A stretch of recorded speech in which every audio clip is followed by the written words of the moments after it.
Ya.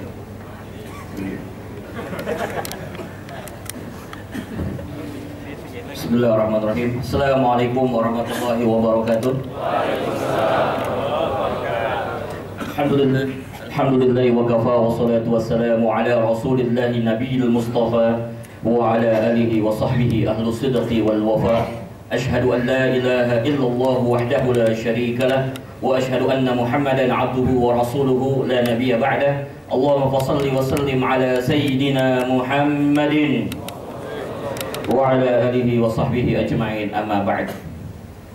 Jamaah sholat zuhur yang dirahmati Allah Subhanahu wa taala, insyaallah pada siang hari ini kita akan membahas topik yang sangat istimewa, sangat spesial. Insyaallah judulnya adalah pemimpin tanpa mahkota. Cuma ceramah di Hamin 1 ini agak sensitif. Jadi saya agak menghindari mengucapkan nomor 1 dan 2. Ya, nggak enak. Kalau kita nyebut 1 nggak enak sama yang 2. Nyebut 2 nggak enak sama yang 1. Ya. Jadi nanti akan banyak kita ketemu angka 3. Jumat yang lalu saya khotbah di World Trade Center di basement, ada 1.500 jamaah kita khotbah Jumat.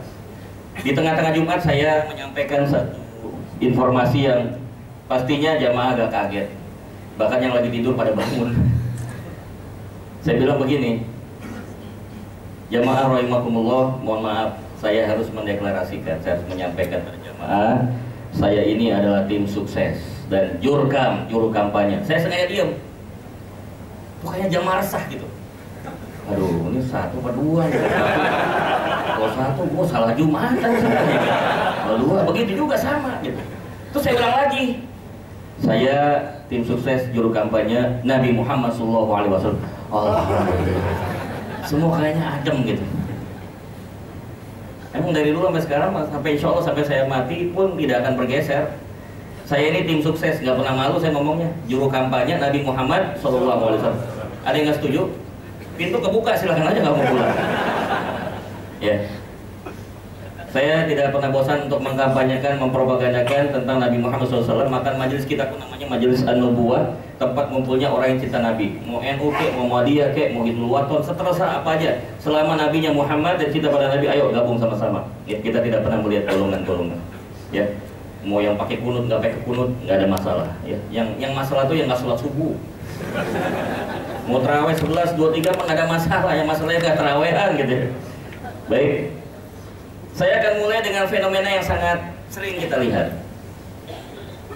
Pernah lihat ribuan burung terbang dengan formasi yang indah, melakukan manuver-manuver yang sulit, tapi anehnya nggak ada yang tabrakan gitu. Oh, bisa begitu ya? Karena ada pemimpinnya di antara burung itu rupanya, ada komandannya. Bebek, ratusan bebek nyebrang jalan. Itu nggak ada yang duluan, nggak ada yang kebelakangan, ya nggak ada yang ketinggalan. Semua bareng gitu. Kayak barisan rapi banget gitu. Kenapa? Pasti ada pemimpinnya. Bahkan sekumpulan binatang ini sepakat untuk mengangkat salah satu di antara mereka sebagai pimpinan. Akhirnya disepakati si raja hutan namanya singa. Bahkan yang namanya setan dari bentuk jin dan manusia itu punya pemimpin yang kerjaannya menyebarkan kebatilan, menyebarkan kemaksiatan, menyebarkan kemungkaran, punya pemimpin. Siapa namanya? Iblis. Nah, kalau seandainya setan yang jenis jin dan manusia yang menyebarkan kemungkaran, menyebarkan kebatilan itu punya pemimpin, masa orang yang menegakkan kebaikan, menyebarkan ma'ruf, menyebarkan kebenaran, kok nggak punya pemimpin? Tolong dibedakan, pemimpin sama presiden beda. Orang yang jadi presiden belum tentu jadi pemimpin, tapi orang sudah jadi pemimpin akan mudah sekali jadi presiden. Jauh lebih sulit menjadi pemimpin daripada sekedar menjadi presiden. Itu sebabnya dalam sejarah di berbagai macam buku-buku sirah nabawiyah, salah satunya dikarang oleh Syekh Dr. Said Al-Ramadan Al-Buti almarhum, semoga beliau dirahmati Allah, beliau syahid ya, di berondong senjata di Syria. Beliau katakan tidak pernah dalam sejarah dituliskan Muhammad itu presiden Mekah. Ada yang pernah dengar? Muhammad presiden Mekah gitu. Muhammad presiden Arab Saudi ada. Muhammad presiden Timur Tengah. Muhammad adalah pemimpin umat Islam. Muhammad adalah pemimpin umat manusia. Jadi lebih tinggi pemimpin daripada presiden. Oke, sekarang saya mau kasih perbandingan. Kalau di antara jamaah ada yang punya teman, sebutlah misalnya, maaf, orang Katolik. Ini Islam semua kan? Ya, kita mesti nanya, takutnya jangan-jangan nanti kan dianggap kita sara gitu kan. Kalau punya teman yang Katolik, coba deh saya titip pertanyaan sama mereka ya. Begini pertanyaan, sederhana aja, satu kalimat aja. Siapakah pemimpin Anda? Hai orang-orang Katolik. Jawabannya apa? Kita mau tanya di Indonesia, kayak mau di Australia, di Amerika, Eropa, Afrika, semua jawabannya kompak dan seragam. Siapa pemimpin umat Katolik sedunia? Jawabannya adalah Paus. Ya, soal nanti ini ya ada macam-macam ya, tetapi secara umum mereka sepakat. Paus. Sekarang kalau mereka balik tanya sama kita, umat Islam, siapa pemimpin kamu sedunia? Nah, lo cilaka. Kita jawabnya apa coba? Ini harus apple to apple nih ya, jangan yang udah meninggal. Kalau udah meninggal kita udah tahu, nggak usah ditanya pasti Nabi Muhammad jawabannya. Sekarang siapa pemimpin umat Islam yang jadi role model? Ya. Ada? Belum ada. Saya persempit lagi. Siapakah pemimpin umat Islam di Indonesia? Beda kalau pertanyaannya siapakah pemimpin Muhammadiyah, jelas Pak Din Samsudin. Ya. Pemimpin NU jelas Pak Said Agil Siraj. Ya. Tapi yang saya tanya adalah pemimpin umat Islam di Indonesia. Maaf, question mark, karena tanya besar. Itu sebabnya hari ini saya mau bahas. Bukan lantaran pesimis, justru karena kita optimis ngebahas ini. Pesimis itu singkatan, kepanjangannya penyakit si miskin. Makanya kita nggak boleh pesimis hidup ini. Makanya kita nggak pernah kaya-kaya, pesimis, penyakit si miskin. Terus satu lagi, jangan kebanyakan dengerin lagu dangdut. Maaf bener, lagu dangdut rata-rata pesimis. Contohnya, sepiring berdua. Emang ada piring lain? Terus, bubuk derita. Bubuk aja udah jelek, ditambah derita. Ya Allah, sedih banget gitu kan. Terus lagi, termiskin di dunia. Ya Allah, termiskin di Indonesia aja udah susah. Apalagi termiskin di dunia. 6 miliar penduduk dunia. Itu satu-satunya yang paling miskin di dunia itu kita doang gitu. Ujung-ujungnya sakit gigi. Ya Allah. Maggie Z. Harusnya kalian dengerinnya lagu tuh, syukuri apa yang ada, hidup adalah anugerah, lakukan yang terbaik, The Massive yang menyerah. Kan enak, optimis gitu. Iya kan? Makanya saya mau ngingetin nih buat sesama laki-laki, tolong deh, nggak usah neko-neko mau punya istri lebih dari satu. Udah syukuri istri kita yang satu. Udah nggak Bu? Tuh, benar. Oke, sepakat? Nah, syukuri istri kita yang satu. Janji Allah, la in syakartum la azidannakum. Barang siapa yang bersyukur istrinya satu, ditambah 2, 3, 4 istri. Dia bilang benar kan? Dia bilang udah benar. Udah salah sendiri. Nah, kita nggak minta. Lantar kita bersyukur, dikasih 2 apa 3. Maksud kita dikasih, nggak ditolak mau. Allah yang ngasih kita tolak. Gimana? Iya nggak Pak?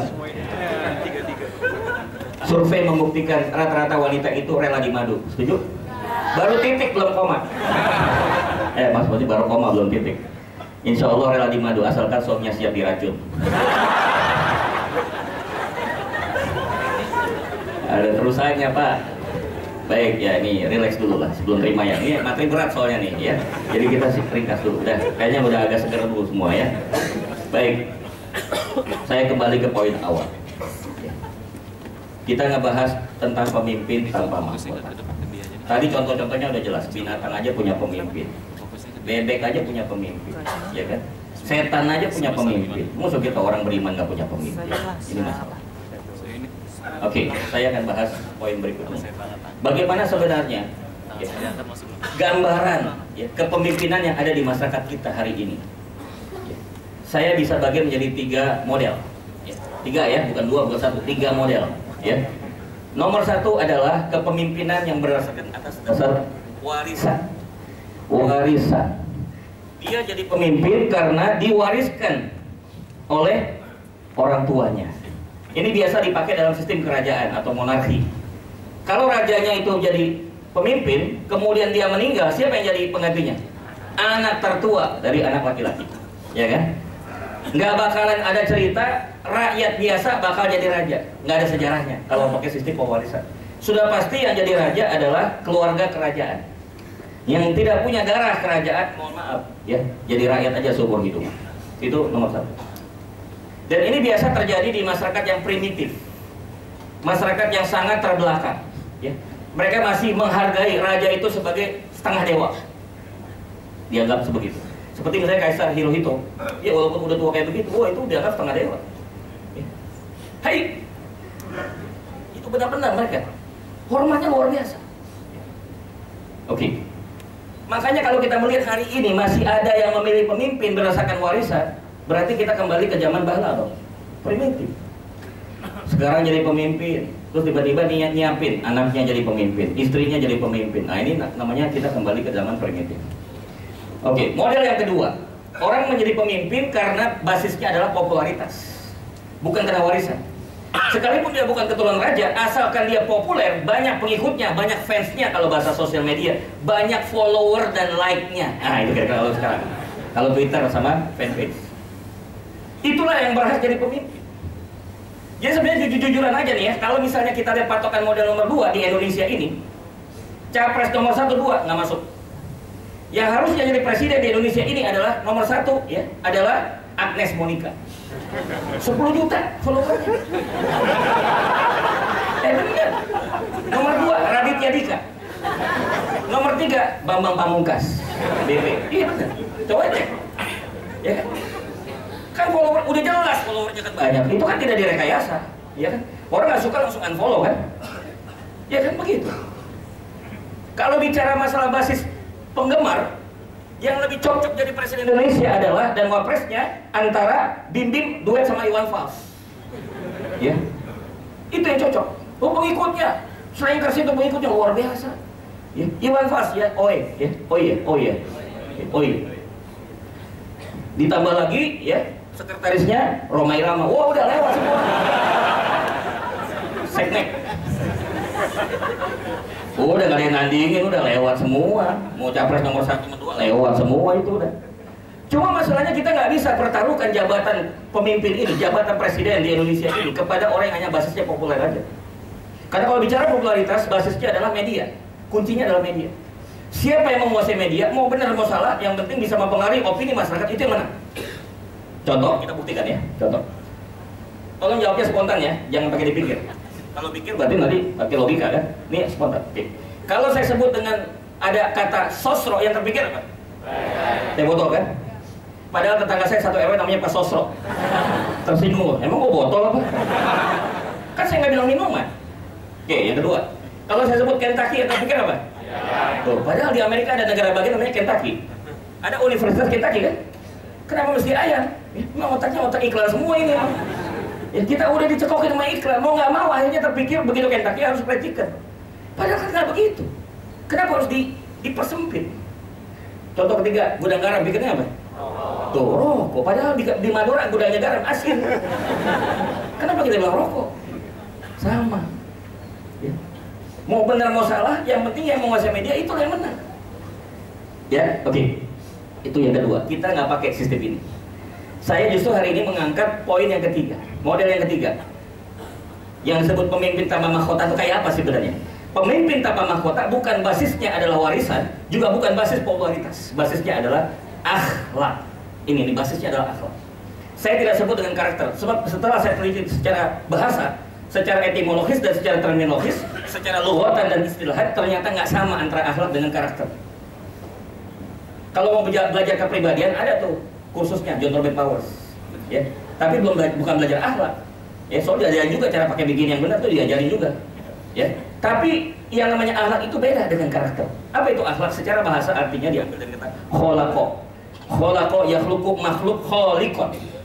Jadi akhlak secara sederhana, secara mudahnya adalah perilaku makhluk sesuai dengan kehendak Khalik. Saya ulang sekali lagi. Yang disebut akhlak itu adalah perilaku makhluk, kita nih makhluk, sesuai dengan kehendak Khalik. Siapa? Khalik Allah. Jadi apapun perilaku yang tidak sesuai dengan kehendak Khalik, walaupun itu bagus, bukan akhlak. Itu mungkin karakter, mungkin itu etika. Dan jangan kaget, ada satu ketika etika itu harus berbenturan dengan akhlak. Karena Allah tidak mengizinkan seperti itu. Contoh, contoh ya. Di tradisi Jepang, saya dulu pernah jadi konsultan di perusahaan Jepang soalnya. Ya. Itu kalau ketemu kan harus begitu. Hei, otsukare sama des. Waduh, saya nggak bisa. Ini cuma buat rokok doang saya begini. Jadi saya tetap begitu, tapi sedikit aja. Nah gitu aja. Kalau saya sampai begini, wah saya jadi masalah nanti. Sebab saya hanya boleh rukuk dan sujud kepada Allah Subhanahu Wa Taala. Mungkin buat orang Jepang, waduh, Gus Reza nggak berkarakter. Iya nggak apa-apa saya bilang nggak berkarakter, tapi bilang saya berakhlak. Karena Allah tidak menghendaki saya bersikap seperti itu. Sampai ruku begini nggak bisa. Ya kan? Ini contoh. Kita ketemu jenderal bintang 4, mau bintang 5, bintang 10, tetap aja hormatnya gimana? Nggak boleh hormatnya begini, ini cuma di sholat doang. Iya kan? Allahu Akbar. Tapi ada orang sholat justru begini. Allahu Akbar. Ya ini lebih kacau lagi, fikih dari mana dia begini? Benar, habis takbir dia begini. Canggih juga sih Pak. Pakai muter dulu. Saya lagi masbuk, waktu itu lagi masbuk. Selesai dari sholat, kita deketin, Mas. Mohon maaf, numpang tanya Mas, ada apa Pak? Enggak, tadi kok habis takbir kok muter-muter dulu, maksudnya apa? Oh itu, saya sedang menyamakan frekuensi dengan Tuhan. Lah, lu kata Tuhan radio apa? Mas kalau nggak sama frekuensi sampai salam gimana? Ya udah, nggak jamaah dong. Iya nggak jamaah sendirian deh. Gimana? Ya, imam udah rukuk, dia masih gini aja tuh. Belum nyambung, belum. Aduh gagal. Kok belum nyambung juga? Ya repot dong saya bilang kalau gitu. Mazhab dari mana saya bilang? Ya. Baik. Jadi kita maksudnya pemimpin tanpa mahkota itu adalah pemimpin yang berbasis pada akhlak. Ada rumus motivasi mengatakan, if you want to be the best, follow the best person. Kalau Anda ingin menjadi orang yang terbaik, cara yang paling gampang adalah nyontoh sama yang terbaik, betul? Nggak usah ambil resiko, ya. Jangan capek-capek, jangan coba-coba, ya. Habisin waktu dan energi, ya. Contoh aja yang udah terbaik. Dan kalau bicara kepemimpinan, siapa yang terbaik? Nabi Muhammad SAW. Udah nggak ada lagi, ya. Nggak ada lagi yang perlu diperdebatkan, ya. Nggak perlu ditalk-showkan. Udah pasti yang namanya Muhammad itu adalah pemimpin terbaik. Kata siapa? Bukan kata beliau, kata Allah. Surat 68 ayat 4, Allah berfirman, A'udzubillahi minasyaitonirrajim. Bismillahirrahmanirrahim. Wa innaka la'ala khuluqin 'adzim. Sesungguhnya engkau wahai Muhammad benar-benar berada pada budi pekerti atau akhlak yang agung. Yang ngomong adalah Allah. Kalau saya mendapat pengakuan dari seorang presiden, itu mah biasa. Ya, nggak aneh. Kalau saya dapat pengakuan dari jenderal bintang 4, itu mah biasa. Kalau saya dapat pengakuan dari seorang konglomerat yang duitnya triliunan rupiah, itu mah biasa. Yang luar biasa adalah ketika ada manusia yang mendapat pengakuan dari pencipta manusia. Manusia itu bernama Muhammad SAW dan penciptanya adalah Allah Subhanahu Wa Taala. Clear? Bisa ditangkap sampai sini? Oke. Jadi pemimpin tanpa mahkota, pemimpin berbasis akhlak, bukan karena popularitas. Terus terang aja, 13 tahun di Mekah, Nabi pengikutnya cuma berapa? 78. Saya sekali zuhur aja udah ratusan itu. Bukan berarti saya lebih hebat, kenapa? Memang beda karakternya, beda kelasnya. Beliau itu luar biasa dengan segala kesempurnaan yang beliau miliki. 78, tapi 78-nya itu 1/100 kekuatannya. Yang satu orang sahabat itu namanya bisa 100 orang gitu, berkualitas. Oke, itu poin pertama yang saya mau sampaikan. Jadi pemimpin tanpa mahkota artinya pemimpin yang berbasis pada akhlak. Jadi jangan lihat dari luarnya, akhlak itu adalah amalan batiniah yang nanti tampak dalam perbuatan. Jadi kalau tidak sinkron antara dalam hati dan perbuatan, itu namanya bukan berakhlak. Poin yang kedua sekarang. Kita tadi bicara soal pemimpin. Apa sih pemimpin itu? Dalam bahasa Arab banyak istilahnya di dalam Quran. Saya ambil satu aja. Tadi saya baca dalam satu doa, surat 25 ayat 74. Doa yang diajarkan Allah Subhanahu Wa Taala. Rabbana hablana min azwajina wa dzurriyyatina qurrata a'yun waj'alna lil muttaqina imama. Ada kata imam. Berarti salah satu istilah tentang pemimpin dalam Al-Qur'an Allah sebutkan imam. Ma huwal imam, dalam kitab Al-Mu'jam Al-Lughah disebutkan imam itu adalah allati huwa fil amam. Allati huwa fil amam. Yang disebut pemimpin itu adalah seseorang yang berada di depan. Salat berjamaah, imam di mana Pak? Depannya. Baterainya habis. Salat jamaah, imam di depan. Pernah lihat nggak Bu? Salat jamaah, imamnya di belakang. Karena lantaran low profile. Sekali gue tawadu, mukanya sombong banget di depan mulu, kayak gitu. Gue belakang aja, biar nggak kelihatan gitu. Kayaknya lo riak banget lo di depan terus. Gitu kan? Ada nggak? Kalaupun ada, batal tuh salat jamaahnya. Semua 4 imam mazhab sepakat imam mesti di depan. Sepakat? Oke. Nah, persoalannya bukan soal di depan doang. Ketika dia sudah siap berada di depan, ada 2 konsekuensi yang harus dia pikul. Ada 2 risiko yang dia harus pikirkan. Nah, ini kita bahas lebih menarik. Yang pertama, Kalau dia siap berada di depan, artinya nomor satu, pada saat yang dipimpinnya itu menderita dan susah, maka orang yang pertama kali merasakan penderitaan dan kesusahan itu adalah pemimpin. Pasang badan, hei rakyatku yang telah memilihku menjadi pemimpin, kalau kalian susah, jangan kalian susah, timpakan semua kesusahan kepada diriku, biarkan aku yang nanggung. Itu pemimpin. Suatu kali Fatimah yang menyaksikan secara langsung detik-detik terakhir kematian Rasulullah SAW.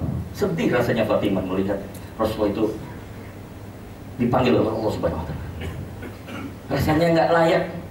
Kok seorang Rasul harus mendapatkan kesakitan seperti itu? Beliau kan ahli surga. Dosanya dulu yang sekarang yang depan itu diampuni Allah. Fatimah bertanya, kok kenapa bisa begini ya Allah? Kasihan ayahku ya Allah, kenapa harus begini? Ternyata dalam sirah disebutkan, tahu kenapa Rasulullah begitu sakit? Saya sampaikan rahasianya. Kenapa beliau harus menanggung sakit yang luar biasa? Padahal kan beliau kelasnya Nabi ya, mestinya kan meninggalnya enak gitu, enteng aja, ringan. Ternyata subhanallah, begitu kita baca sejarahnya, ya Allah, kita terharu. Rasulullah pernah berdoa, doanya begini, ya Allah, umatku, semua orang yang menjadi pengikutku, pengikut Muhammad SAW, ya Allah, kalau seandainya mereka meninggal dunia dan mereka merasakan sakit, ya Allah, kumpulkan semua sakit mereka, ya Allah, timpakan kepada aku seorang. Ya Allah, ya Allah. Termasuk kita ini meninggal. Kalau kita sakit pada saat meninggal itu kita sakit, sakit itu sudah diambil oleh Rasulullah, padahal kita belum pernah berjumpa dengan beliau. Saya rasa mana ada pemimpin kayak begini, ya Allah. Ya Allah, seandainya umatku ini meninggal dan merasakan sakit, kumpulkan semua sakit itu dan timpakan semuanya kepadaku, ya Allah. Jangan kasih penderitaan buat umatku. Begitu sayang dan cintanya beliau kepada kita. Ini kenapa beliau sakit? Wajar. Baru Fatimah mengerti kenapa Rasulullah begitu sakit. Nahan sakit kita semua ini, ya Allah. Kalau Rasulullah nggak tahan, kita sakitnya bakal meninggalnya sakit banget. Itu imam itu begitu. Yang kedua, resiko yang harus ditanggung seorang pemimpin adalah ketika yang dipimpin itu bahagia, senang, happy, maka yang terakhir mendapatkan kebahagiaan, kesenangan itu adalah pemimpin. Kalau susah, terakhir ya. Kalau gembira, belakang. Kalau penderitaan, pertama. Kalau gembira, terakhir. Sekarang tolong jawab jujur. Andai kata nih, dua resiko ini dipahami oleh calon presiden kita, mau nomor 1 mau nomor 2, kira-kira bakal nyalon nggak mereka semua? Kagak ada. Nggak ada yang mau nyalon. Emang mau sanggup nanggung semua penyakit, nanggung semua sakit rakyat Indonesia 250 juta nalo biasa. Gimana tuh? Siap nggak pasang badan begitu? Nah ini belum dipahami. Makanya saya ngomong gini, siapa tahu ada tips sukses salah satu di antara kedua itu kan, nyampein aja. Ya, mudah-mudahan disampaikan kepada mereka. Kalau tahu resiko yang harus dihadapi seorang pemimpin, dua ini nggak bakal menjadi pemimpin. Mendingan gue jadi rakyat, enak tapi gitu. Oke? Bisa ditangkap sampai sini? Oke. Poin ketiga. Kalau memang pemimpin yang tanpa mahkota adalah Muhammad harus dijadikan teladan, lantas seperti apakah ciri-ciri atau rahasia sukses Nabi Muhammad menjadi pemimpin tanpa mahkota yang mudah-mudahan bisa ditiru, diteladani ya, oleh calon-calon pemimpin kita, baik nanti tanggal 9 Juli ataupun nanti 5 tahun yang akan datang atau dimanapun kita berada. Ada 3 poin. Posisi 1+15. Saya dikasih waktu sampai 1+5 ya. Piala Dunia aja ada extra time. Pakai penalti lagi. Kosong ngaji gak ada tambahan. Ya, saya kembali kepada jamaah. Kalau bicara bisnis kan pendekatannya market driven kan. Bagaimana pasar kan? Kalau pasar masih terus, ya terus aja. Tadi lupa dibaca sama MC. Saya ini tahun 2006 bikin rekor muri. Nggak dibaca ini? Hah? Belum? Apa di situ tulisannya? Rekor yang pertama apa? Berbicara 24 jam non-stop. Tahun 2006. Jadi kita ini baru 23,5 setengah jam, jadi masih kurang 23,5. Selesainya besok. Saya udah buktikan 2006. Ya. Tinggal tergantung jamaah betah atau enggak, itu masalahnya.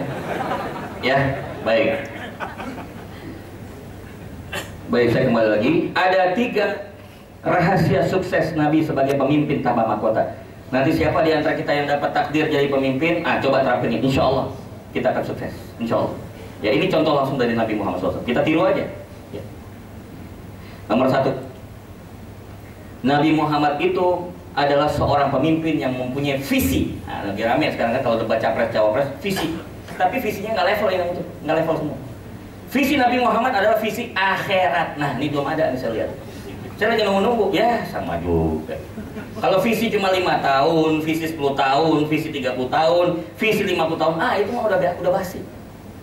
Yang harus diangkat oleh pemimpin hari ini adalah bagaimana pemimpin punya visi akhirat.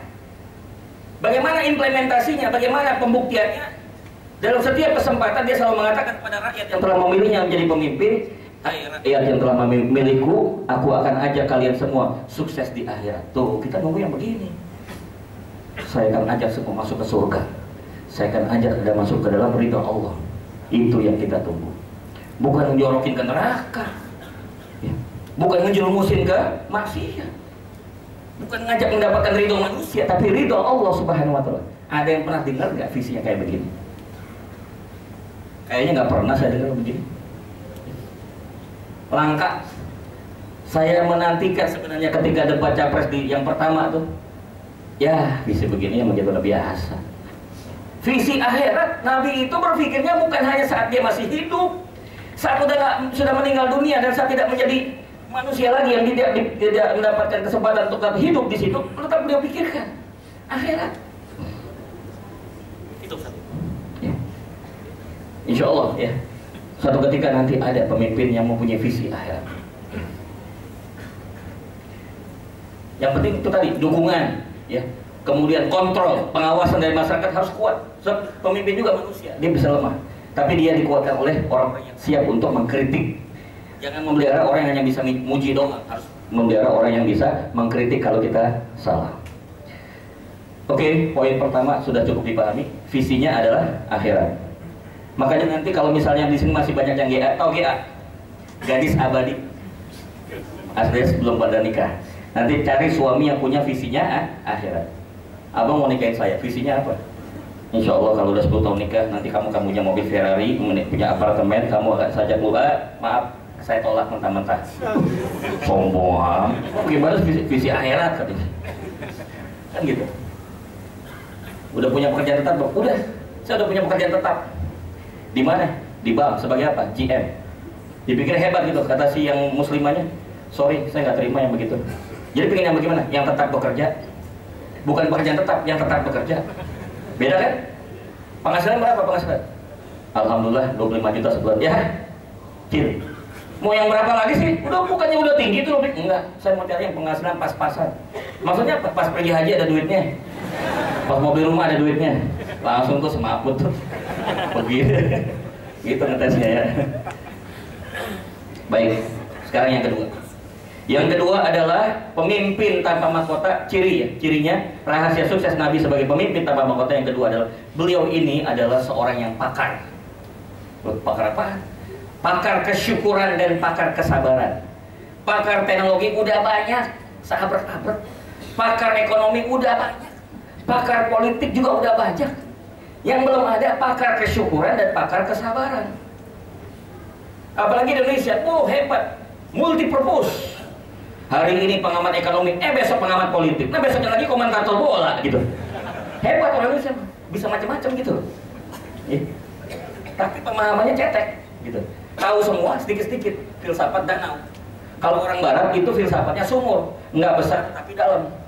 Harusnya orang Islam itu laut, udah dalam tapi luas kan gitu. Harusnya begitu filsafatnya. Oke. Dah. Sampai mana tadi ya? Pakar syukur dan pakar sabar. Apa yang disebut pakar syukur? Mari kita lihat. Aisyah radhiyallahu anha pernah bangun di malam hari dicari suaminya. Kok nggak ada di samping? Kemana Rasulullah? Rupanya beliau lagi sholat tahajud. Saya terdengar dibacakan surat Al-Fatihah, ghairil maghdubi alaihim waladdallin. Nggak lama setelah itu terdengar Rasulullah membaca surat Al-Baqarah dari ayat 1 sampai ayat 286, 3 juz. 3 juz. Aisyah berpikir mungkin setelah itu Rasulullah rukuk, tidak, lanjut Al-Imran ayat 1 sampai 200. Kita nih jadi makmum tarawih, kebetulan imamnya hafiz. Begitu awal maghdubi al-dhalin baca surat Bismillahirrahmanirrahim, Yasin lagi. Lama loh kalau begini, gue mau pulang katanya. Tarawih baca Yasin kan lumayan 80 ayat lebih. Kelamaan katanya begitu. Ya Allah, kita lama dengerin Quran nggak apa-apa. Nah, Piala Dunia 1 jam aja kita tongkrongin. Masuk kita tarawih lama-lama pegang ngedung, bagus tuh hafiz. Kita borong-borong 30 juz 30 nggak kelar-kelar. Iya, nggak usah 30 juz 30 nggak kelar-kelar. Ibunya mimpin, makmum di rumah anak-anaknya. Sampai bosan tuh anak itu. Akhirnya jadi diskusi sama adik sama kakak. Kak, pasti Al-Kafir habis ini, mama nih. Tuh kan Al-Kafir. Kata adiknya, ntar yang kedua paling Al-Ikhlas tuh kan. Bu, malu bu. Al-Ikhlas modalnya Al-Kafir, malah Al-Ikhlas bosan juga tuh anak gitu kan. Apa kayak yang lain gitu kan. Ya ada surat Al-Baqarah, alhamdulillah bagus. Bismillahirrahmanirrahim, alif lam mim, Allahu akbar. Dia alif lam mim kok. Allah, kita juga bisa kalau begitu tuh. Jadi pakar kesyukuran itu ditanyakan sama Aisyah. Ya Rasulullah, engkau kan ahli surga. Udah diampuni dosa yang dulu, sekarang dan yang akan datang. Kenapa sih sholatnya sampai setekun-tekun begini amat gitu loh? Ya, bahasa kita gitu kira-kira. Udah biasa aja dah ibadahnya, kan udah jelas surga udah di tangan nih. Apa jawab Rasulullah? Afala akuna abdan syakur. Apa aku nggak boleh menjadi hamba yang bersyukur? Satu saat saya sedang berimajinasi, berkhayal, bermimpi. Suatu saat Indonesia punya presiden, punya pemimpin yang ketika kita sedang asik tidur nyenyak, beliau sholat tahajud di malam hari. Dan di saat menjelang witir beliau berdoa. Dan doanya, Masya Allah, rakyatku Indonesia, ya Allah, berikan keberkahan pada mereka. Tuh. Bukan doanya begini, ya Allah, istriku ya Allah, anak-anakku ya Allah, keponakan diurusin. Kalau udah jadi pemimpin nggak usah mikirin keluarga, mikirin umat. Makanya maaf ya Bu, sebelum gembar-gembar Ustadz pada punya istri 2, 3, 4. Saya udah 2, maaf, jangan marah dulu. Saya ada penjelasannya nih. Ya, anggap aja press conference. Saya udah 2. Jadi waktu saya nikah, saya bilang sama istri saya apa adanya, jujur. Dek, maaf deh, kakak udah punya 2 istri, bahkan kamu yang kedua. Kaget istri saya, udah disurvei masih single. Oh rupanya dia ada tim survei juga, masih single. Ya, iya, tapi kenyataannya kamu yang kedua. Terus yang pertama siapa? Umat. Nih, umat. Nih, sebenarnya kamu ngikutin maunya saya nih. Maunya saya hari ini nganterin anak saya yang paling kecil ini lagi ada indikasi demam berdarah. Ya, ibunya minta nganterin saya nih. Ya, ibu walaupun ibu istri saya dokter, minta nganterin karena akan lebih enak kalau suaminya nganterin ke rumah sakit. Oh nggak bisa. Emang kenapa? Istri pertama undang. Di mana? Casablanca biasa. Ini nih istri pertama nih semua nih. Makanya gua datang ke sini. Akhirnya apa? Anak tinggalin. Istri yang suruh sendiri. Kalau kita memang cinta pada istri kita begitu, jadi jangan salah paham. Ya, yang di rumah yang kedua, yang pertama ya umat. 3 kali saya ke Amerika setiap bulan Ramadan, 2 bulan, nggak boleh bawa istri, nggak boleh bawa anak. Ya kan tiketnya mahal. 1 orang tiketnya 25 juta. Ya, nah kalau 3 orang ada 25 juta. Ada malah masih mendingan cuma begitu. Ada ustadz yang diundang ke satu tempat luar negeri, bodyguardnya, asistennya, tukang riasnya, pembantunya, babysitternya, sekalian aja satu kampung undang. Gimana nggak bikin susah orang yang ngundang ya? Ya, udah mintanya banyak gitu kan, ditambah tiketnya macam-macam sekali. Saya nggak mau nyusah jemaah. Makanya waktu panitia ini bilang, Ustaz perlu dijemput, nggak usah, saya ada kendaraan sendiri, bang aja. Nggak pernah saya diminta dijemput. Ya alhamdulillah sampai saat ini. Berapa Ustaz amplopnya? Tanya nih mau DKM. Ada Pak, nanya Pak, bayarannya berapa Ustaz Reza? Ya, kita mah kesini nyari berkah. Kalau mau nyari rupiah, silakan. Kita habis ini ngomong masalah bisnis. Bisnis cari rupiah, dakwah cari berkah. Gitu. Oke, jadi saya balik lagi. Yang kedua, pakar kesyukuran. Yang kedua, masih yang bagian kedua, pakar kesabaran. 13 tahun Nabi itu berjuang di Mekah, dihina, dicaci, diteror fisik dan mental. Sahabat-sahabatnya disiksa habis-habisan. Apa sikap Nabi? Sabar. Akhirnya hijrah ke Madinah, 10 tahun di Madinah, bangun kekuatan. Terus setelah itu beliau kembali ke kota Mekah untuk membebaskan kota Mekah. Bawa berapa? 100.000 pasukan. Ini zaman di mana Nabi itu udah benar-benar udah di atas angin lah gitu ya. 100.000 pasukan kembali ke kota Mekah untuk membersihkan Ka'bah. Orang kafir nggak ada perlawanan, udah nyerah. Itu yang disebut dengan istilah White Revolution, revolusi putih tanpa pertumpahan darah. Terus Nabi khutbah di depan Ka'bah. Ini orang kafir udah begini, udah begini semua. Waduh, jangan-jangan dia balas dendam lagi. Dulu saya hina, ntar dia hina kita hari ini. Dulu saya kasih kotoran onta di tempat sujudnya, jangan-jangan dia lempar kotoran di muka kita. Dulu dia kita siksa, jangan-jangan dia nyiksa kita hari ini. Itu semua pada cemas orang-orang kafir. Tapi beliau berkhutbah. Itu orasi pertamanya beliau luar biasa. Ayuhan nas, wahai manusia, antumut tulaqo, kalian aku sudah bebaskan dari segala macam tuntutan. Aku maafkan kalian. Ini dia baru pemimpin, Pak. Nggak ada dendam. Akhirnya justru apa? Allah kasih bonus, kasih hadiah, turun surat An-Nasr. Idza jaa nasrullahi wal fath wa ra'aitan nasa yadkhuluna fi dinillahi afwaja. Banyak orang justru masuk Islam gara-gara jiwa besar beliau itu. Kita berharap suatu ketika di Indonesia kayak begitu. Ya mudah-mudahan besok nggak begitu ya. Oke, gua kalah hari ini. Tapi nanti gua ntar kalau udah 5 tahun jadi presiden, ntar gua balas lu. Nah ini yang rusak kayak begini, negara kayak begini. Pemimpinnya nggak ada mau yang legowo, berjiwa besar. Kalau kalah udah ngaku kalah, sportif, jantan. Selamat, Anda menjadi pemenang. Anda benar berjuang. Saya dukung Anda, walaupun saya di luar, saya tetap akan mengkritik Anda dari luar. Kalau itu baik saya akan dukung, kalau jelek saya akan luruskan. Selamat berjuang saudaraku. Kan gitu. Ya. Kemudian yang menyebar jabatan, jangan begitu. Ini masyarakat mempercayakan pada saya, tapi saya nggak bisa sendirian. Bantu saya juga, yuk bantu. Walaupun kau kalah, kau ikut bantu juga kita dalam membangun masyarakat di Indonesia, membangun pemerintahan yang maju. Kan enak kalau begitu Pak. Ya. Ini kita belum siap, banyak kan. Ya. Alhamdulillah sih, tapi kalau dengar-dengar nggak jadi ya, caos ya, mudah-mudahan ya. Ini udah tinggal 1 hari ya, insya Allah mudah-mudahan aman lah ya. Yang terakhir adalah beliau itu rahasianya, beliau adalah pelayan. Pelayan untuk siapa? Warga negara kelas 1, first class society. Perlu saya informasikan, siapakah warga negara kelas 1 di dalam pemerintahan Rasulullah? Ada 3. Singkatannya MDA. M-nya adalah masakin, orang-orang miskin. Orang miskin. Jadi warga negara kelas 1 di kepemimpinan Rasulullah itu adalah orang miskin. Ada seorang tamu pernah datang kepada sahabat ingin jumpa dengan Muhammad karena udah santer beritanya ke negeri mereka. Kami ingin bertemu dengan Muhammad. Tanya sama sahabat. Apa kata sahabat? Wahai tamuku yang mulia, kau tidak bisa bertemu Muhammad kecuali hanya di 2 tempat. Di mana aja? Di masjid, dan yang kedua di antara orang miskin. Kita lihat aja sekarang.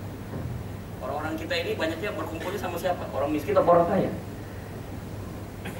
Itu aja. Supaya apa? Anda punya sense of crisis, punya rasa kepedulian. Saya pribadi mewajibkan diri saya seperti itu.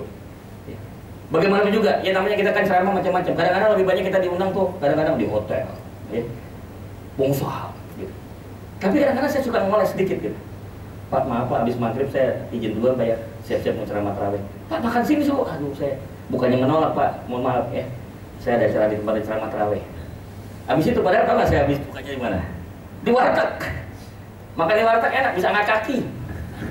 Ya kan, angkat kaki enak ngobrol gitu. Jadi merayat gitu loh, jadi enak gitu. Saya kadang-kadang membiasakan seperti itu. Cuma kadang-kadang kita walaupun udah nyaru masih kadang-kadang ketinggalan juga. Kayaknya pernah di TV ya Sat ya? Oh yang bener. Enggak. Oh iya yakin mukanya persis. Kembarannya kali Pak kali. Saya bilang gitu.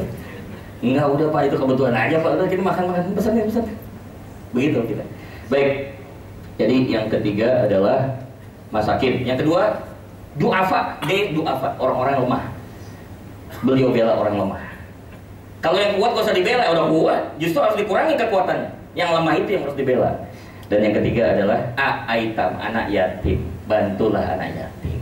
Karena barang siapa menyantuni yatim, insya Allah menjadi bagian daripada keluarga Rasulullah, walaupun gak ikut majelis Rasulullah yang di Al-Munawar Pancoran. Ya, teman saya juga, ya almarhum Habib Munzir Al-Musab, mudah-mudahan Allah merahmati beliau ya. Nama majelis saya An-Nubuwah, dia majelis Rasulullah, udah bersanding Nabi dan Rasul, selesai. Baik, dari saya sementara itu dulu. Nih, ya udah melihat jam dari tadi, ya udah jam 1 persis. Ada pertanyaan tidak, saya kembalikan kebijakannya kepada MV. Kalau tidak ada pertanyaan, silakan boleh dikirim lewat SMS. Nanti saya kasih nomornya. tapi di luar sudah tersedia ada sorban. Ya, saya ingin menyampaikan kepada jamaah, menghimbau dan mengetuk hati semua jamaah. Alhamdulillah kami sudah diamanahi oleh Allah Subhanahu Wa Taala untuk mengurus 311 anak-anak yatim korban kerusuhan Maluku yang sudah terjadi puluhan tahun silam. Cuma sayang sekali mereka tidak mendapatkan kesempatan mempunyai orang tua, bahkan orang tua mereka pun kuburannya di mana nggak tahu. Kami ambil 311, alhamdulillah sudah 30 yang sarjana dan kami kembalikan ke kampung halaman. Tangan kami masih pendek, kami ingin manjangkan tangan kami dengan tangan jamaah semua. Mudah-mudahan di bulan yang penuh berkah ini kita akan lebih ringan tangan kita untuk bersedekah kepada orang-orang yang membutuhkan, wabil khusus anak-anak yatim kita. Berapapun nilainya, insya Allah kami terima dengan senang hati dan kami salurkan ke tempat yang berhak. Rumusnya dalam bersedekah sederhana, biar banyak tapi ikhlas. Ya, jangan 2000 ikhlas. Udah wajib ikhlas 2000 mah. 2 juta ikhlas, nah itu tantangan. Ya, maaf sedikit pesan sponsor. Oke, dari saya udah janji nomornya adalah 0812 821 69234. Sekali lagi 0812 821 69234. Saya ulang sekali lagi 0812 821 69234. Bagi yang biasa sosial media bisa follow di Twitter saya @reza_inspirator ya. Nama-nambahin baru 170.000 ya. Kita mau ngalahin Justin Bieber soalnya 60 juta, ya Allah jauh banget. Yang kedua, yang biasa di Facebook atau fanpage bisa di facebook.com/rezasariev. Ingin dapetin materi-materi saya download gratis, baik itu video ataupun artikel, bisa masuk ke website saya rezasariev.com. Dari saya itu saja, lebih dan kurangnya mohon maaf. Mohon maaf ya kalau nggak puas ya, karena saya niat sini bukan sebagai alat pemuas diri, mohon maaf. Jadi ya namanya sinetron aja bersambung, maksud dakwah nggak bersambung. Tugas panitia ngundang saya lagi, ya. Itu saja dari saya. Kita kembali tutup acara ini dengan sama-sama alhamdulillah kafatul majlis. Alhamdulillahirabbil alamin. Subhanallahi bihamdika nasyhadu an la ilaha illa anta astaghfiruka wa atubu ilaik. Assalamualaikum warahmatullahi wabarakatuh. Silakan sorbannya ada di Putri juga ada, yang Putra juga ada, silakan. Yang mau tanya boleh, tapi ini udah informal ya. Oh, Putri di depan. Di mana? Oh ya, silakan. Oh, yang Putri di depan. Mohon maaf. Yang bapak-bapak bisa di belakang. Ya. Terima kasih Ustaz Reza. Silakan, barangkali mau ada yang nggak melarang ya, yang mau duluan silakan, yang mau terusin tidur sini juga boleh silakan ya. Yang mau nanya silakan. Kita masih ada waktu insya Allah. Saya belum makan pergi. Yang satu. Ibu ada mau nanya? Ingin bertanya. Ada ya satu. Ada satu. Mumpung nggak ada acara makan siang dan sebagainya. Ya. Acara nikah juga cakep kalau bulan Ramadan. Gak usah jadi makanan. Ekonomis. Silakan langsung Pak. Ini. Mungkin banyak yang jangan cari dapat sarannya. Ini Pak. Mas, ini udah nanya. Oh iya. Dia mau nanya juga rupanya. Kasih dulu mic-nya dari. Oke. Bismillah. Pak Ustadz mau nanya kalau misalnya. Jangan Ustadz, Gus aja, Gus Reza. Gus Reza. Oh, Gus Reza. Oke, Pak Gus. Oh, Ustadz ketinggian Ustadz. Iya. Kita masih banyak Pak Ustadz gitu. Mau nanya kan tadi dari kriteria kepemimpinan yang baik gitu ya. Dan yang kita harapkan itu kan tampaknya sangat sulit.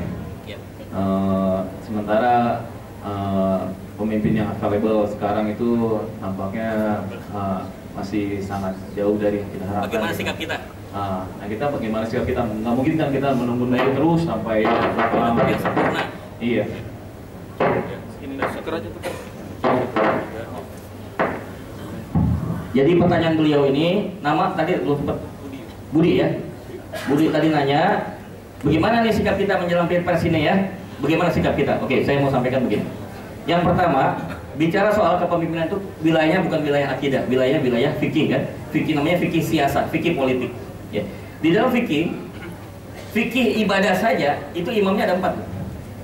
Mazhab Hanafi, Hambali, Syafi'i dan Maliki. Jadi yang namanya fikih, para ulama sepakat tidak bisa mutlak-mutlakan. Jadi sangat kasuistik. Itu satu. Nah, kalau kita bicara politik sebagai bagian daripada fikih, tidak sama dengan akidah. Kalau akidah, maaf, hitam putih, no compromise. Islam ya Islam, Al-Quran dan Al-Hadis selesai, nggak boleh diperdebatkan lagi. Ya Nabi kita Nabi Muhammad selesai. Tapi bicara fikih ini debatable, bisa diperdebatkan. Tetapi untuk bisa memutuskan, ada 3 poin lagi yang harus dipertimbangkan. Ini yang jarang dibahas. Saya ingin sampaikan buat yang tanya ataupun yang lain. Di samping fikih siasa itu ada yang namanya fikul aulawiyat. Apa fikul aulawiyat? Fikih prioritas. Bahkan ada bukunya khusus yang ditulis oleh Syekh Dr. Yusuf Kordowi. Ya silakan nanti boleh dibeli. Fikih prioritas. Kira-kira menurut kita hari ini prioritasnya bagaimana? Kita tidak mungkin memilih pemimpin yang terbaik. Saya setuju sama Budi. Tidak ada pemimpin yang terbaik hari ini. Mau nomor 1 ke nomor 2 bukan yang terbaik. Tetapi yang pas dengan kondisi hari ini yang mana? Kan gitu. Itu paling mungkin. Itu paling masuk akal. Saya ingin memberikan pertimbangan. Sekali lagi saya tidak mengarahkan, ya. Hanya memberikan pertimbangan saja berdasarkan data-data. Saya dapat data dari pertama UNESCO. UNESCO itu adalah lembaga yang sangat independen. Kita udah akui di bawah PBB kan. Ini bersifat internasional, ya, objektif mudah-mudahan. United Nations Education and Social Culture Organization itu setiap tahun mengeluarkan data tentang Human Resource Development Index, yaitu indeks kualitas SDM, oke? Di mana SDM ini nanti diukur indeksnya, akan ketahuan rankingnya berapa, ya? Saya nggak usah tahu angkanya ya, tapi kita kasih tahu rankingnya, jangan kaget. Tahun 2012, ini datanya valid, boleh dicek di internet, ya. Data tahun 2012. Kualitas SDM kita ada di peringkat 125 dari 187. Bukan yang ada di sini nih. Kalau di sini mukanya pintar semua. Nih, apalagi Pak Mas Budi ini. Mas Budi ini mukanya muka dokter ini. Saking banyak bacanya kan sampai sipit begini dia. Maaf ya, bercanda ya. Kalau di sini emang pintar-pintar. Cuma jangan lupa Indonesia bicara 250 juta penduduknya. Ada yang masih di gunung. Ada yang SD aja belum tamat, ya. Ada yang belum SMP, macam-macam. Kesimpulannya apa Mas Budi? Kalau rankingnya 125, setengah aja nggak nyampe. Maaf nih, jujur aja. Ya, kita harus akui BODOH atau BEGO atau GOBLOK. Wow, blok. Oke, itu sama aja ngina kita di sini, nggak apa-apa, kita ngakuin, kita terima. Faktanya begitu. Parameter yang kedua, Mas Budi, menurut data dari UNDP, United Nations Development Program, di bawah PBB juga, tahun 2011, Indonesia punya income per kapita per tahunnya 35 juta. Dibagi 12, silakan dihitung sendiri, itu ada di peringkat berapa kita? 115. Bandingkan Malaysia 69, Singapura 21. Kita 115. Kesimpulannya apa Mas Budi? MISKIN, M miskin, KERE, kere. Kalau digabung sama yang tadi, udah goblok, miskin. Sekarang saya mau tanya, bisa nggak yang mimpin orang goblok juga? Orang yang pintar harus mimpin yang bodoh, kan gitu. Orang yang gelap dipimpin orang yang gelap, nggak susah. Sesama penjahat nggak boleh saling mengganggu, kan gitu. Harus berteman, kan gitu. Nah, bagaimana mau mimpin? Gitu. Ibaratnya saya ceramah di pesantren Al Inabah, punyanya Pak Ustadz Anton Medan. Ustadz, ada yang protes, mantan residivis, tapi udah jadi santri. Ustadz udah pernah masuk penjara belum? Belum. Nggak usah ngomong, Ustadz. Nggak usah ngomong. Minggir aja. Udah pernah bunuh orang belum? Belum. Minggir aja. Tapi kalau yang ceramah Ustadz Anton Medan, nggak ada yang berani ngomong, Pak. Nggak ada yang berani. Lu udah berapa masuk penjara? 15. Baru 15. Gue nggak kehitung. Lu jangan sombong begitu. Gue aja udah sering nggak sombong begitu amat. Belagu amat lu. Ada macam-macam santrinya. Lu udah berapa kali bunuh orang? 15. Ya baru 15. Gue nggak kehitung. Begini semua santri. Kenapa? Ini pakarnya pembunuhan dan pakar masuk penjara yang lagi ceramah. Tapi udah tobat. Maka salah satu doa saya kepada negara ini pada saat saya diundang oleh KPK, zaman masih belum Pak Abraham Samad, masih Pak Busro Mukodas. Pak Busro, kalau mau beres Indonesia nih korupsi, pilih ketua KPK-nya syaratnya 3B. Oh, apa tuh Gus? 1, orang baik. Oke, sepakat, gak usah dibahas lagi. Kedua, berani. Nah kalau orang baik tapi nggak berani, coba. Itu Bu Risma bisa nutup doli, kenapa? Karena berani. Banyak orang baik tapi nggak ada yang berani. Ada yang pengecut juga Pak. Pasang badan siap dia. Ternyata alhamdulillah. Bismillah, berangkat dari rumah. Ya Allah, kalau aku mati, ya Allah jadikan aku syahid. Itu Bu Risma, merinding saya dengerinnya, ya Allah. Luar biasa, perempuan loh, coba. Nggak semua wali kota berani kayak dia loh. Ya mudah-mudahan kalau kita ntar diminta juga, kita bismillah coba juga gitu kan. Depok mau ganti soalnya katanya 2015. Soalnya udah banyak yang datang. Boleh dah saya independen, boleh kita maju dah karena bismillah gitu. Jadi itu kondisinya. Ya. Kalau dia pintar, insya Allah bisa ngebimbing yang masih belum pintar. Untuk ngebimbing yang miskin, sesama miskin, ntar kan tersinggung juga orang. Lu sama-sama miskin, ngapain lu ngatur-ngatur gua? Udah lu kan sama nasibnya sama gua, ada gitu. Harusnya kan orang yang sudah mapan secara ekonomi. Jadi kita perlu cari orang yang memang bisa memimpin bangsa ini, yang memang jelas punya kecerdasan, kemudian punya kemandirian ekonomi secara baik. Saya nggak tahu, silakan Anda boleh lihat aja dari semua itu yang paling pas menurut Anda. Ini dasar dari petanya seperti itu. Pemimpin yang bagus adalah bagaimana peta masyarakat hari itu. Belum tentu 5 tahun akan datang dia bakal cocok lagi, belum tentu juga, Mas Budi. Harus dilihat lagi petanya. Ternyata udah berubah kan petanya, misalnya. Itu poin pertama. Fikul aulawiyat. Pilihlah yang prioritas. Tapi tolong, siapapun nanti yang terpilih, yang merasa terpilih jagoannya jangan ngejelekin yang satunya lagi. Jangan. Kenapa? Rasulullah itu pernah lagi duduk sama sahabat, lewat jenazah orang Yahudi. Nabi berdiri. Nah, karena berdiri, sahabat berdiri. Pas sudah agak jauh, ya Rasulullah, itu kan jenazah orang Yahudi, kenapa kau berdiri? Kenapa harus dihormatin? Jawaban Nabi luar biasa, Mas Budi. Yahudi manusia bukan? Manusia. Iya, aku berdiri untuk kemanusiaannya, bukan Yahudinya. Ah, ini mohon maaf. Tolong hargai. Ya, siapapun manusia di hadapan kita itu ciptaan Allah. Mau agamanya beda, mau rasnya beda, ya, mau penampilan beda, mau ganteng, mau tidak ganteng, mau cantik nggak cantik, itu adalah makhluk ciptaan Allah. Harus hargai, jangan dihina, jangan dilecehkan. Sama aja Anda melecehkan Tuhan kan yang menciptakannya. Tetapi Anda tidak sama dan berbeda pendapat, ya silakan berbeda prinsip, tetapi jangan membuat kita jadi tidak bersikap adil. Habis pengajian, mentang-mentang hari Minggu sama-sama orang keluar dari kebaktian kan. Wah, tuh orang Kristen, bogem nih, kurang aja tuh orang Kristen. Nanti dulu, dia juga manusia. Hargai, justru apa tugas kita? Bayain dia, doain supaya dapat hidayah kan gitu. Mana saya baca di internet, wagub kita yang sekarang jadi PLT gubernur, siapa? Ahok ya? Ya kita doa, kita aminin aja, kata beliau. Saya ini kok mau ke masjid banyak yang nolak, kata. Nggak ada yang terima karena saya beda agama atau bagaimana ya? Akhirnya ada satu masjid daerah Jakarta Barat, dia diterima sama DKM. Terus dia bilang gini, jamaah doain, mudah-mudahan saya dapat hidayah. Kita aminin, siapa tuh dapat hidayah kan? Ya siapa tuh dapat hidayah, makanya saya punya doa kan, dulu Rasulullah kan punya doa, ya Allah Islamkan salah satu dari 2 Umar, ya kan? 2 Umar itu preman semua itu. Kemudian saya bilang sama Pak, balik lagi ke Pak Busro tadi, baik, kemudian berani ya. B yang ketiga, bekas preman tapi sadar. Maka doanya saya adalah, ya Allah, berikan hidayah salah satu di antara 2 Tommy Winata atau Tommy Soeharto. Alhamdulillah, Allah sambut hidayah. Hari ini saya dengar, insya Allah positif beritanya. Bahkan saya tanya sama anggota mereka juga benar. Tommy Soeharto sekarang gabung di Jamaah Tabligh. Pak, dakwah terus Pak sekarang kerjanya Pak.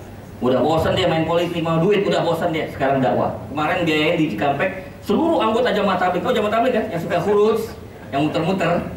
Insya Allah baik, mereka orang baik semua. Insya Allah. Alhamdulillah, dapat hidayah. Yang mana tahu kita? Ya. Oke. Fikul aulawiyat. Yang kedua adalah fikul muwazanat. Tolong Mas Budi dipertimbangkan jangka pendek, jangka panjang, dunia, akhirat. Itu harus saja pertimbangan. Kalau saya milih dia, bagaimana nih dunia saya, akhirat saya? Kalau milih dia, bagaimana nih jangka pendek, jangka panjang Indonesia ke depan? Ya. Kemudian materi dan non materinya juga dilihat semua. Ya. Timbang-timbang. Dan yang ketiga adalah fikul wakil, fikih realitas. Apa realitasnya? Salah satu yang paling gampang aja, kata Nabi Sayyidina Umar, pilihlah pemimpin, orang-orang, lihatlah orang-orang di sekeliling pemimpin itu. Kata Umar, Sayyidina Umar bilang gitu, kalau kalian 5 pemimpin, lihatlah orang-orang yang akan dikelilingi oleh siapa yang ada di sekitar mereka. Itu akan menggambarkan siapa dirinya. Mas Budi, kalau maaf berteman sama penjahat semua, kan akan diisukan, Anda kan penjahat juga gitu. Nanti walaupun Anda orang baik, Anda salah gaul, masalahnya gitu. Boleh bergaul sama yang gitu-gitu, tetapi harusnya lebih banyak bergaul sama orang yang soleh kan gitu. Lihat saja. Kata Sayyidina Umar, bukan kata saya. Sayyidina Umar mengatakan, milih pemimpin, lihat siapa orang-orang yang ada di sekelilingnya. Kalau sekelilingnya orang-orang baik, insya Allah, ya dia akan bisa dikenalkan. Katakanlah dia menyimpang nih, Mas Budi ya, insya Allah akan dinasihatin, ya diberikan satu pelurusan kepada orang-orang yang ada di sekitar dia. Wallahu a'lam. Ya. Saya tidak berhak memberikan jawaban kepada Anda semua. Itu urusan pribadi saya di TPS kan. Itu kan lu langsung umum bebas rahasia, nggak boleh cerita dong kita nomor berapa, ya kan? Jadi silakan boleh pilih sesuai dengan tadi beberapa pertimbangan yang sudah saya sampaikan tadi. Cukup Mas Budi? Oke. Berikutnya tadi ada yang nanya nih perempuan. Katanya mau nanya jodoh atau gimana? Listing banyak nih. Mau yang WNI atau WNA? Banyak. Ada, kita punya majlis mu'alaf. Ini ada yang masih idol nih dari Greece, Yunani. Pakar IT. Ada yang mau nggak? Soalnya kemarin saya habis nikahin orang New York. Orang New York, dia kerja dia orang New York tapi dia online chatting dengan salah satu jamaah kita. Kemudian akhirnya kopi darat. Kalau emang dia serius harus ke Indonesia. Benar dia ke Indonesia, benar. Nemuin orang tuanya. Alhamdulillah saya respect juga. Kita nikahin di masjid itu Pasar Raya Sarinah Blok M. Sekarang udah dibawa ke Amerika, ya, Muslim, ya, subhanallah. Ya, kita juga senang juga nih. Dia itu bisnisnya rental mobil-mobil mewah, itu yang limousine panjang-panjang. Ustaz, kalau ke New York kasih tahu ya, siap. Karena naik limousine beres, gitu. Yang penting kan hidup menikmati kan, bukan memiliki. Paling enak bukan punya mobil Rolls Royce, yang enak apa? Jadi supirnya, sama numpangnya. Yang punya harus bayar bensin. Nggak kuat gitu ya. Ada? Nggak ada? Ya, mudah-mudahan apa yang kami berikan bermanfaat. Mohon maaf ya kalau ada kata-kata yang kurang berkenan, yang kurang cocok di dalam pikiran dan hati. Mohon itu keterbatasan saya sebagai manusia. Mari kita akhiri sama-sama dengan alhamdulillah. Assalamualaikum warahmatullahi wabarakatuh.